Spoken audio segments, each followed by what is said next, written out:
I've turned it on so I can say good morning to you. Good morning, dear. Good morning, dear.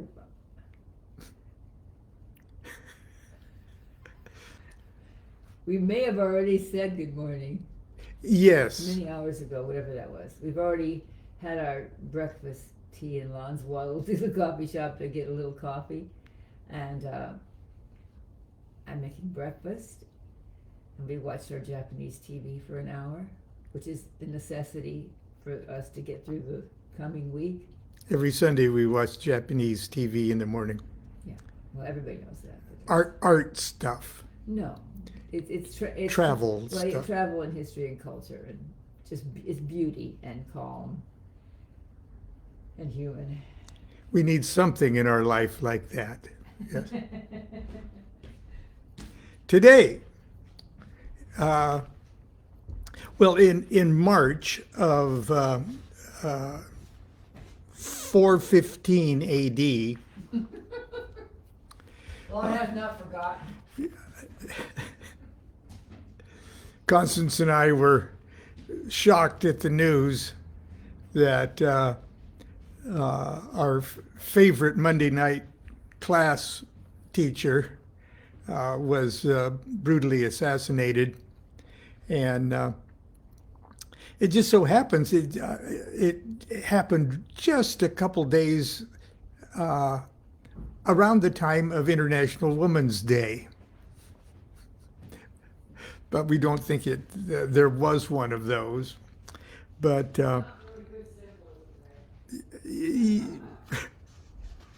but right. 2 years ago in March, I shared this with you too. So if it sounds familiar to you, you might have read it in this book, Angels, Demons, and Gods of the New Millennium. If you don't have this book, but you got one of these, you can get this book. Okay. Anyway, in one of the last chapters of it, which is chapter 6, it's called Devil Be My God.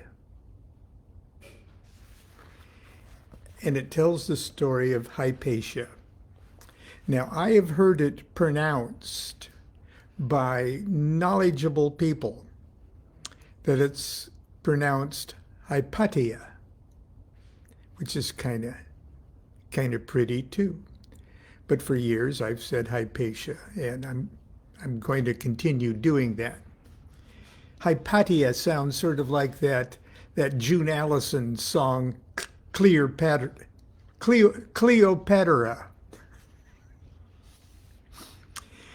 But none of you remember June Allison, do you? Do we?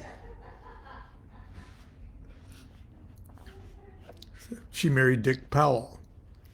You don't remember Dick Powell either, do you? Oh, that's a travesty. Yes, you really should get into Dick Powell. I've got a bundle of humanity, she's about so high.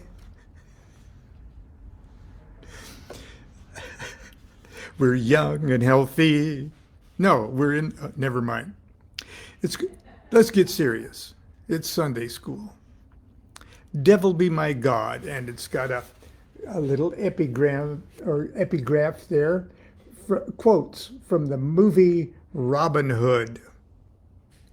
Errol Flynn, the Bishop of Black Cannons, addresses Robin Hood and says, I advise you to curb that wagging tongue of yours. And Robin Hood answered, it's a habit I've never formed, your grace. You've come to Nottingham once too often.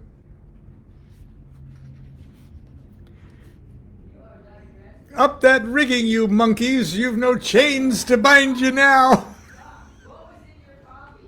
Get to the point. I've had my coffee. Unfurl those sails and let them fill with the wind that will take us all to freedom. I think I'm going to start over again. I hope so. Good morning, dear. Okay.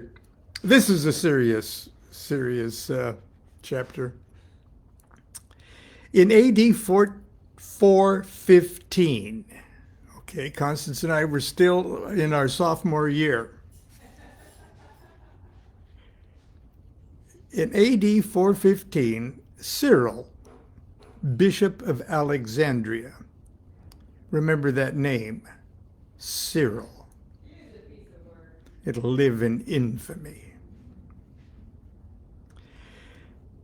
So 415, okay, we don't have a big Church of Rome or anything like that happening. There's not a lot of pomp and circumstance.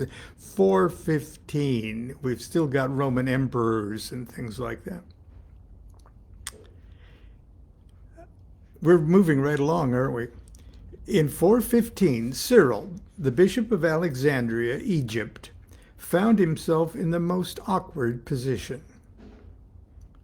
Not only was he burdened with the task of concocting viable doctrines from the muddled and conflicting traditions of the young Christian cult, he was required to do so in the most sophisticated and enlightened pagan city on earth.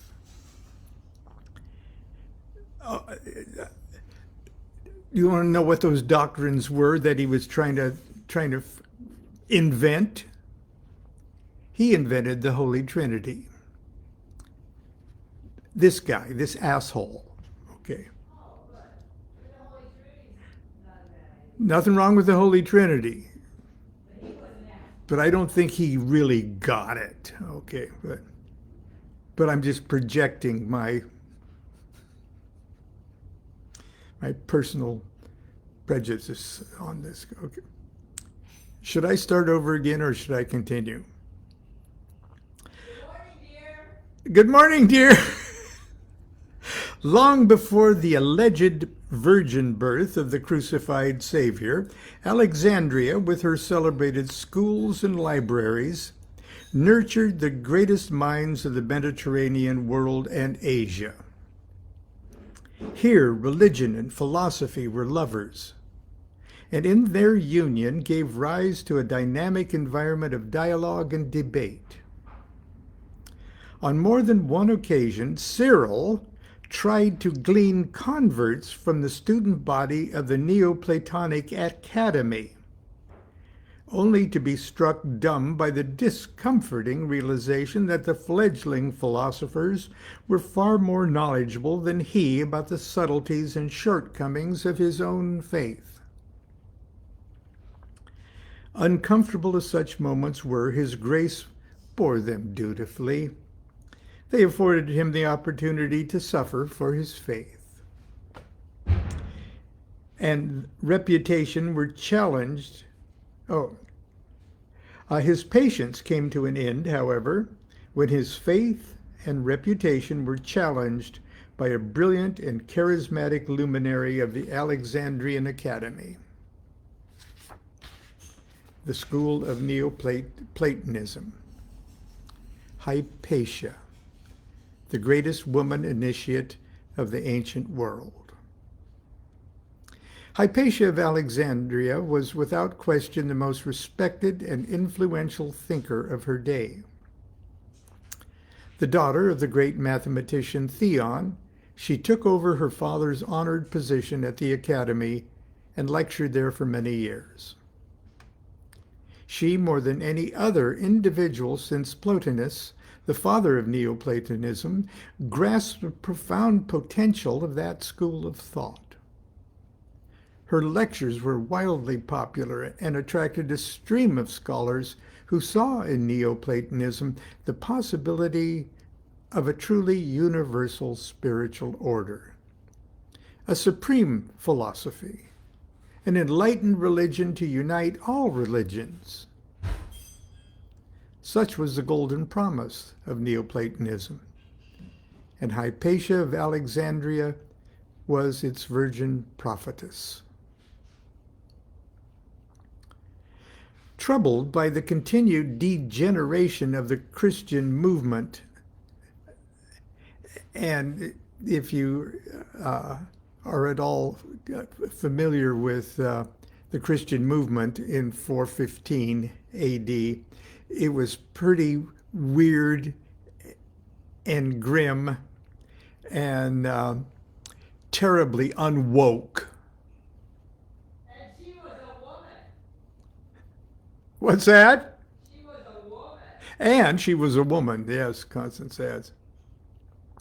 Troubled by the continued degeneration of the Christian movement, its intolerance of other faiths, and its dangerous preoccupation with miracles and wonders, Hypatia began a series of public lectures dealing with the cult of Christianity.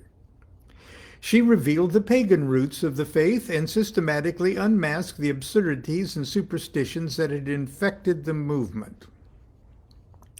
Then, with power and eloquence surpassing that of any Christian apologist, she elucidated upon what she understood to be the true spiritual treasures found in the purported teachings of the Christ. Her arguments were so persuasive that many new converts to the cult renounced their conversions and became disciples of Hypatia. Her lectures stimulated enormous interest in Christianity, but not Christianity as it was presented by Cyril, the bishop of Alexandria. Not blessed with the strength of character necessary to suffer a personal confrontation with Hypatia, Cyril embarked upon a campaign of personal vilification by preaching to his unwashed and fanatical flock. And when I say unwashed, I mean that literally. Okay.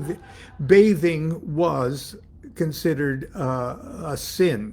Okay, early Christians, you could tell they were coming.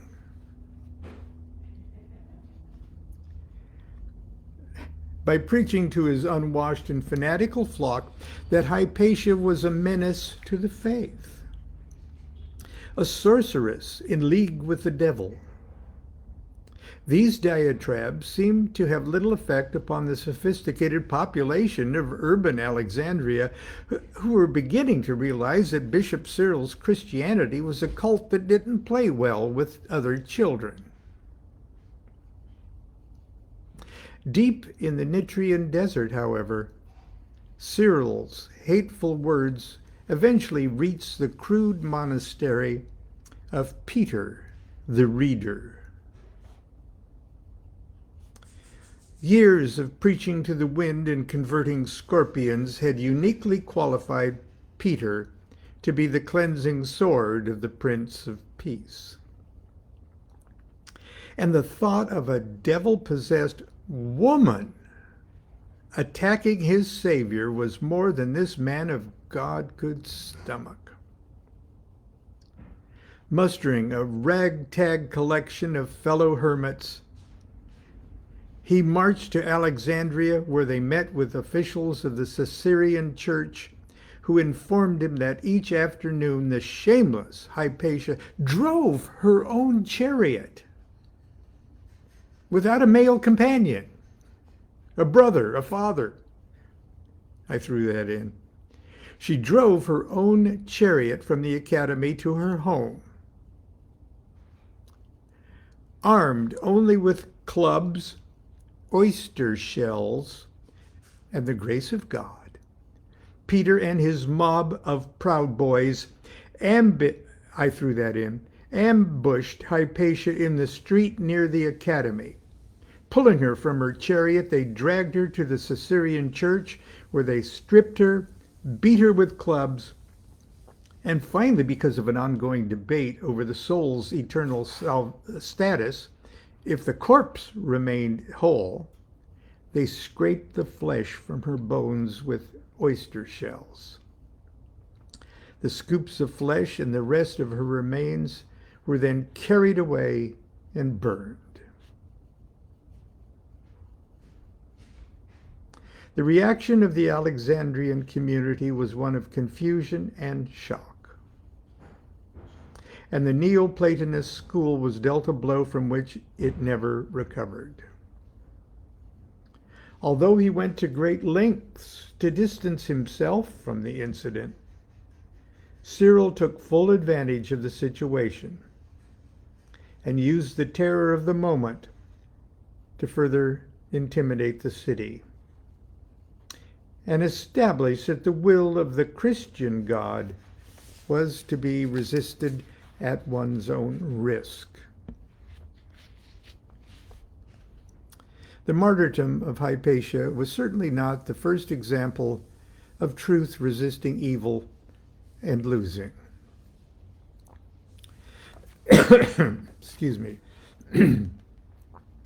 But it did mark the beginning of a prolonged spiritual delirium tremor from which Western civilization has never fully recovered.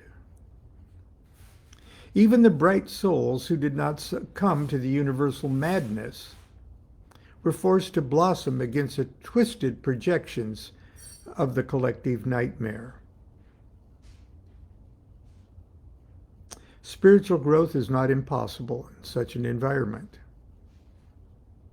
But where wisdom is perceived by the world to be ignorance, where love is considered sin,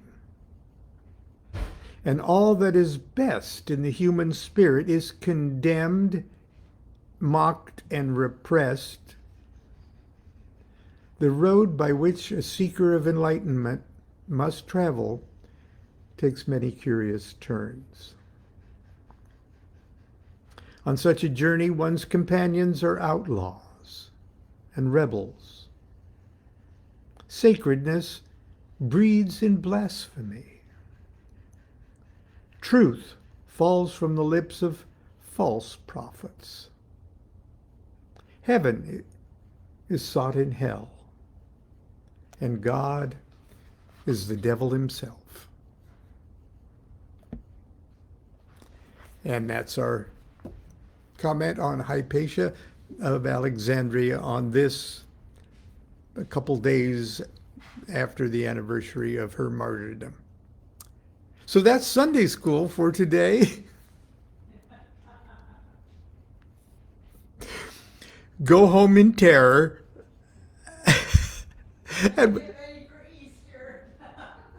And we'll see you tomorrow. Do what thou wilt shall be the whole of the law. He says loudly. Love is the law. Love under will. See you tomorrow.